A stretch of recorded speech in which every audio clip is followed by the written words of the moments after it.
अस्पृश्यता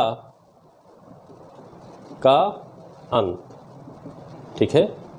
अनटचेबिलिटी जो थी उसका अंत कर दिया गया है, अस्पृश्यता का अंत कर दिया गया है। एबोलिशन ऑफ अनटचेबिलिटी,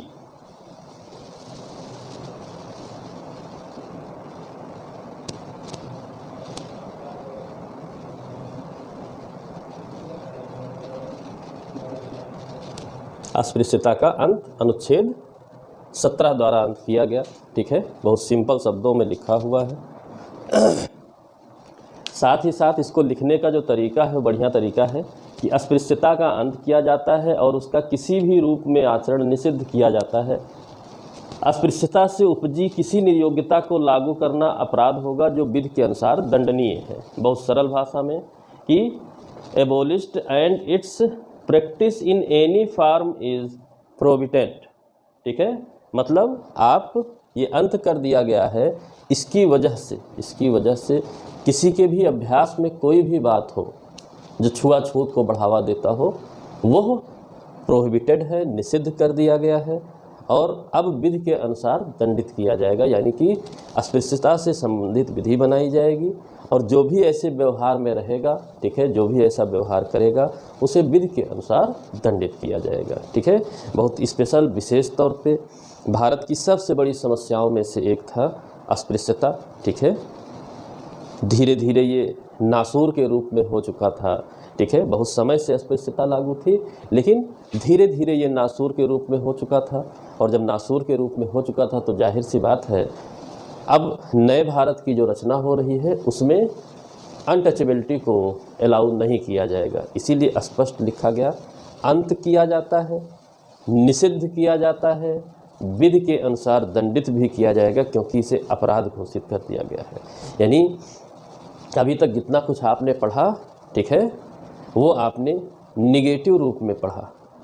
14, ठीक है, एक सामान्य बात थी। 15 और 16 राज्य ऐसी कोई विधि नहीं बनाएगा, सीधा सीधा स्टेटमेंट था।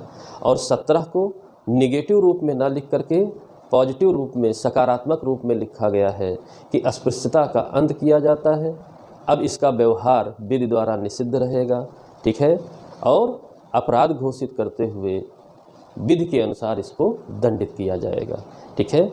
कभी कभी प्रीलिम्स में इस प्रकार भी प्रश्न बनते हैं, कॉमन सेंस के क्वेश्चन, ठीक है, कि अचानक पूछ लिया कि निम्नलिखित में से कौन सा अनुच्छेद सकारात्मक बात कहता है, कौन सा अनुच्छेद नकारात्मक बात कहता है, ठीक है। तमाम तरीके की ऐसी बातें होती हैं जो अचानक बना करके, क्योंकि वहाँ पर ऑप्शन होते हैं और ऑप्शन के अकॉर्डिंग आप कभी भी नहीं भी पढ़े हैं तो डिसाइड भी कर सकते हैं कि हाँ ये किस बात को पूछ रहा है, क्या हमारा जवाब होगा। तो वैसे ही अनुच्छेद 17 भी है, इसमें ज़्यादा कुछ नहीं पढ़ना है, बस इस अस्पृश्यता शब्द को जानना है। ये है अब, ठीक है, अंत तो हो ही गया, निषिद्ध भी हो गया है, प्रोहिबिटेड भी हो गया है, अपराध भी घोषित हो गया है, ठीक है, दंडनीय भी बना दिया गया है, दंडनीय भी बना दिया गया है। इन शब्दों को आप जाने रहिएगा, ठीक है। 4 शब्द यूज हैं, अंत किया जाता है, निषिद्ध किया जाता है, अपराध घोषित किया जाता है, दंडनीय बनाया जाता है, ठीक है। 4 तरीके से इस चीज़ को स्पष्ट कर दिया गया है, ठीक। अब इस बात को समझे रहिएगा, ठीक है, क्या है क्या नहीं। और लिखा है अस्पृश्यता से उपजी किसी नियोग्यता को लागू करना अपराध होगा। अब देखिए यहाँ पर एक प्रश्न आता है, एक बात आती है, ठीक है। जो मूल अधिकारों की समरी हम लोग पढ़ते हैं, बहुत ध्यान दीजिएगा, कॉमन क्वेश्चन है, फिर भी बहुत लोगों का गलत होता है, ठीक है।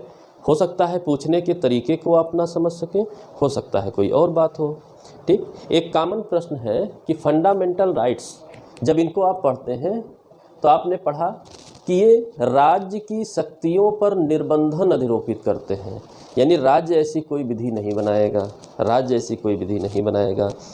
आर्टिकल 12 में राज्य को स्पष्ट करने का प्रयास किया गया, सेंटर में कौन, स्टेट में कौन, ठीक है, लोकल में कौन होगा, प्राधिकारी शब्द यूज किया गया, सरकार शब्द यूज किया गया, तमाम ऐसी बातें रहीं, अथॉरिटी शब्द यूज किया गया। अब बात आई, कभी कभी ऐसा कन्फ्यूजन रहता है कि कई जगहों पर किताबों में भी लिखा है, आप भी पढ़ते हैं हर जगह कि राज्य के विरुद्ध, राज्य के विरुद्ध, राज्य के विरुद्ध। लेकिन अनुच्छेद 17 पढ़ने से बड़ा स्पष्ट हो जाता है कि राज्य के विरुद्ध नहीं लिखा है। राज्य कोई विधि नहीं बनाएगा, उसके लिए 15 लिख दिया गया। राज्य कोई विधि नहीं बनाएगा, उसके लिए 16 लिख दिया गया। राज्य विशेष उपबंध कर सकेगा, 15 लिख दिया गया। राज्य विशेष उपबंध कर सकेगा, 16 लिख दिया गया। 17 तो एक सामान्य बात कह रहा है, ठीक है, कि अस्पृश्यता के आचरण को ही निषिद्ध कर दिया गया, व्यवहार को ही, प्रैक्टिस को ही निषिद्ध कर दिया गया है, अपराध घोषित कर दिया गया है और विधि के अनुसार दंडनीय बनाया गया है। तो क्या ये बात राज्य के लिए कह रहा है? तो उत्तर नहीं, राज्य के लिए नहीं कह रहा है, ये भारत के सभी लोगों के लिए कह रहा है। तो सिर्फ एक लाइन पढ़ लेने से, ठीक है, उद्देश्य बदल नहीं जाएंगे। एक लाइन आपने पढ़ लिया कि राज्य के विरुद्ध प्राप्त है, तो वही कहानी खत्म नहीं होती है। और इन्हीं बातों को एक्सप्लेन करते हुए सुप्रीम कोर्ट ने बहुत स्पष्ट कर दिया है कई मामलों में कि राज्य की ही बात मत करिए। यहाँ पर जो बातें लिखी हुई हैं, विधि, उपविधि, नियम, उपनियम, रूढ़, प्रथा, सभी चीज़ें, तो बहुत सी चीज़ें राज्य के लिए हैं, बहुत सी चीज़ें लोगों के लिए हैं। आम आदमी भी किन्हीं अन्य के मूल अधिकारों का उल्लंघन नहीं कर सकेगा, ठीक है। आम आदमी भी किसी अन्य के मूल अधिकारों का उल्लंघन नहीं कर सकेगा। अगर इस तरीके से करेगा तो फिर समस्या हो जाएगी, ठीक है। 14, 15, 16, 17, 18 हर एक आर्टिकल पढ़ने के बाद नई नई बातें निकल करके आती हैं, ठीक है। हो सकता है आपसे इंडिविजुअल पूछ ले अनुच्छेद 17 के बारे में कि अनुच्छेद 17 किसके विरुद्ध प्राप्त है, तो आप खाली राज्य सुनेंगे, लिखेंगे, चुनेंगे, गलत हो जाएगा। राज्य और सभी लोगों के विरुद्ध आपको प्राप्त है। कोई अनटचबिलिटी का व्यवहार नहीं कर पाएगा, ठीक है। अगर करेगा तो उचित विधि, जहाँ पर भी विधि का उपबंध होगा उसके अनुसार उसे दंडित किया जाएगा। ये आपके फंडामेंटल राइट में ही लिखा हुआ है। किसी इंटरप्रिटेशन की ज़रूरत नहीं है कि कहीं और से हम कैलकुलेट करके लाएंगे। बहुत स्पष्ट बात लिखी हुई है, इस बात को जाने रहिएगा, ठीक है, इस बात को जाने रहिएगा। क्लियर? यानी कि 17 कहता है सभी लोग, कोई भी भारत का व्यक्ति, कोई भी भारत में रहने वाला व्यक्ति, अस्पृश्यता जो निषिद्ध कर दी गई है, अपराध बना दिया गया है, दंडित कर दिया गया है, उसका व्यवहार नहीं करेगा। यानी राज्य के लिए नहीं सिर्फ कहा गया कि राज्य ऐसा व्यवहार नहीं करेगा, भारत में कोई भी व्यक्ति, कोई भी संस्था, कोई भी ग्रुप ऐसा व्यवहार नहीं करेगा। बहुत स्पष्ट होना चाहिए, ठीक है। मूल अधिकार, मूल अधिकार। केरल के मंदिरों में जाना, ठीक है, हाल फिलहाल का विवाद रहा है, ठीक, तमाम तरीके के ऐसे विवाद रहे हैं। तो आप किससे डिमांड करने जा रहे हैं? क्या मंदिर अथॉरिटी अन्य अथॉरिटी में आता है? क्या पर्सनल लोग अन्य अथॉरिटी में आते हैं? बिल्कुल आते हैं। अदर अथॉरिटीज़ में सब आते हैं, लोकल अथॉरिटीज़ में सब आते हैं। तो जैसा संदर्भ हो वैसा उत्तर चुनिएगा, लकीर के फ़कीर बनकर ना रहिएगा, अदरवाइज़ गलत हो जाएगा। आप समझ रहे हैं चीज़ों को, यूज भी करिएगा, नहीं तो कोई फ़ायदा नहीं होगा, ठीक है। क्लियर? अगला चलते हैं, ठीक है। एबोलिशन ऑफ टाइटल्स, अनुच्छेद 18।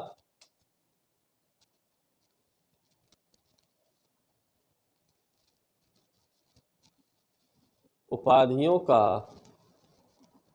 अंत।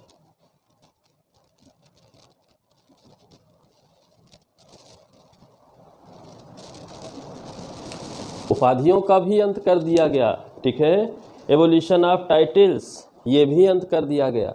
अब यहाँ पर क्या एक कॉमन बात है, ठीक है। उपाधियों का अंत तो कर दिया गया, टाइटल्स का अंत तो कर दिया गया, साथ ही बताया गया no title not being a military और academic distinction shall be conferred by the state, ठीक है।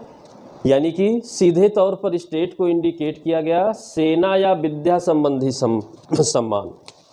इस उपाधियों में, ठीक है, अपवाद बनाया गया, एक्सेप्शन बनाया गया, सेना और विद्या संबंधी टाइटल्स का अंत किया गया। जहां पर अपवाद, एक्सेप्शन बनाया गया, सेना और विद्या संबंधी सम्मान के सिवाय कोई उपाधि स्टेट प्रदान नहीं करेगा, ठीक है। यानी कि कहा गया कन्फर्ड बाय द स्टेट, ठीक है। स्टेट राज्य के लिए कहा गया, ठीक है, राज्य के लिए कहा गया। इन दो के लिए अलाउ किया गया, बाकी के लिए कहा गया अब कोई इसके अलावा सम्मान नहीं देगा। ठीक, बड़ी अच्छी बात, बड़ी अच्छी बात। ठीक है, थोड़ा सा कन्फ्यूजन होता है, थोड़ा सा। ठीक, क्या उपाधियों के साथ एक और चर्चा आती है, पुरस्कार। ठीक है,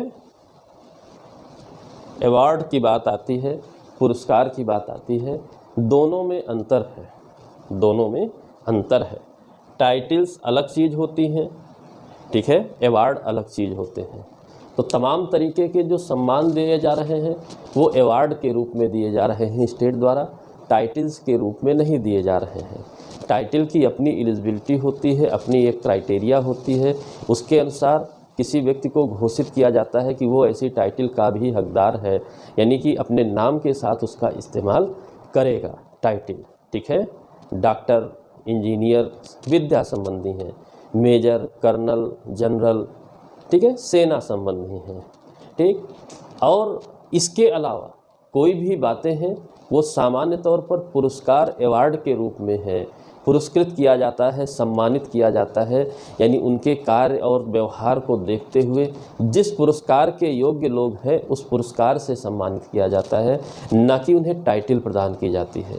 इसलिए उलझने की कोई ज़रूरत नहीं है। ठीक, पहले भी स्वतंत्रता के पहले भी पुरस्कार होते थे, आज भी पुरस्कार है, बहुत स्पष्ट सी बात है। साथ ही साथ टाइटल्स भी होते थे, जैसे जैसे सर, नाइटहुड, ठीक है, इस तरीके की तमाम टाइटल्स होती थी। इन टाइटल्स को वापस किया गया कई आंदोलनों में, कई स्वतंत्रता सेनानियों द्वारा। आप इतिहास के हिस्से में पढ़ते हैं, पढ़ेंगे भी। ठीक है, तो उस बात को आप समझे रहिए। यहाँ पर उन्हीं टाइप की टाइटल्स की बात हो रही कि अब भारत स्वतंत्र हो गया है, यहाँ लोग इक्वल हैं। ठीक है, इक्वल बिफोर लॉ है, इक्वल प्रोटेक्शन ऑफ लॉज सबको प्राप्त है, तो उन्हें विशेष दर्जा टाइटल का दे करके अति सम्मानित न किया जाए, टाइटल वाला सम्मान ना दिया जाए, इसलिए टाइटल्स का अंत कर दिया गया। ठीक है, टाइटल्स का अंत कर दिया गया। ठीक, और अंत करने के साथ पुरस्कार अभी भी अलाउ है। पुरस्कार और टाइटल में कंफ्यूजन नहीं होना चाहिए। टाइटल में जो टाइटल एक्सेप्ट की जा सकती है, संविधान ने उसके लिए स्पष्ट प्रावधान बताया है कि सेना संबंधी टाइटल से अलाउ है, विद्या संबंधी टाइटल से अलाउ हैं। इसके अलावा किसी भी प्रकार के सम्मान जो है टाइटल वाले सम्मान नहीं दिए जाएंगे, बहुत स्पष्ट होना चाहिए। ठीक, आप देखे होंगे एक बहुत सामान्य व्यवहारिक बात कि जब किसी को पुरस्कृत किया जाता है तो पुरस्कार राशि भी साथ में दी जाती है। ठीक है, लेकिन टाइटल्स में ऐसा नहीं होता था कि राशि के साथ आपको टाइटल दी जाती थी, टाइटल एक अलग टाइप से होता था। ठीक है, लेकिन पुरस्कार में बहुत जगहों पर सम्मान राशि और साथ में कुछ सिंबल्स दिए जाते हैं कि हाँ, आपको लगे कि हम सम्मानित हुए हैं, ठीक है, पुरस्कृत हुए हैं। लेकिन यहाँ पर जो टाइटल्स की बात होती थी तो उसकी उद्घोषणा मात्र कर दी जाती थी और नाम के साथ लोग इस्तेमाल करना शुरू कर देते थे और वही टाइटल बन जाती थी। उन टाइटल्स का अब अंत कर दिया गया है, अंत हो गया है। ठीक, बहुत स्पष्ट है।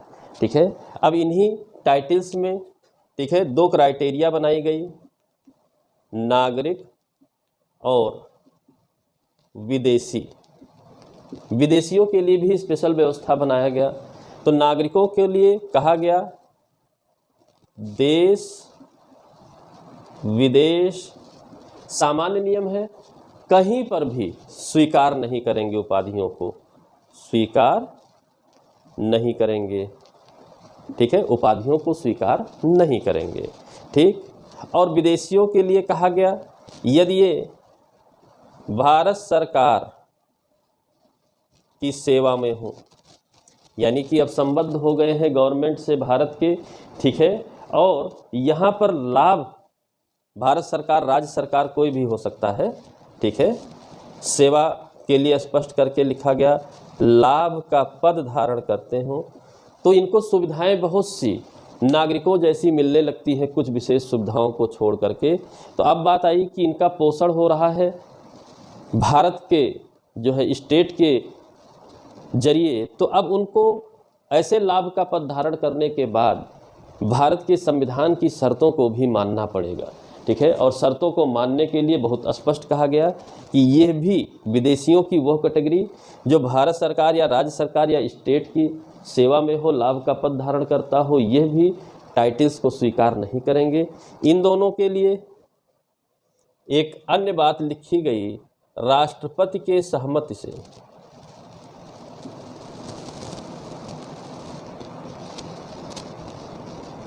अगर कुछ विशेष स्वीकार ही करना है किसी टाइटल को तो राष्ट्रपति की सहमति से स्वीकार कर सकते हैं, बिना सहमति के स्वीकार नहीं करेंगे। ठीक है, स्वीकार नहीं करेंगे, बहुत स्पष्ट भाषा में लिखा है। यानी कि उपाधियों के अंत में टाइटल्स और अवार्ड्स में अंतर आप जानिए, अपवाद सेना और विद्या को जानिए, नागरिकों पर सभी प्रकार से, विदेशियों पर स्पेशल कंडीशन में यदि स्टेट के अधीन जो है लाभ का पद धारण कर रहे हैं, तब ये लोग भी, ऐसे लोग भी टाइटल स्वीकार न देश में कर सकते हैं न विदेशों से कर सकते हैं। बिल्कुल स्पष्ट बात होनी चाहिए, देश विदेश, भले ही विदेश लिखा है, ठीक, अगर करना भी है तो राष्ट्रपति की सहमति से कर सकते हैं, अन्यथा नहीं कर सकते हैं। बहुत स्पष्ट तौर पर 18 को भी बताया गया है। ठीक, 17-18 में बस इतना ही पढ़ना था, इतना ही। ठीक है।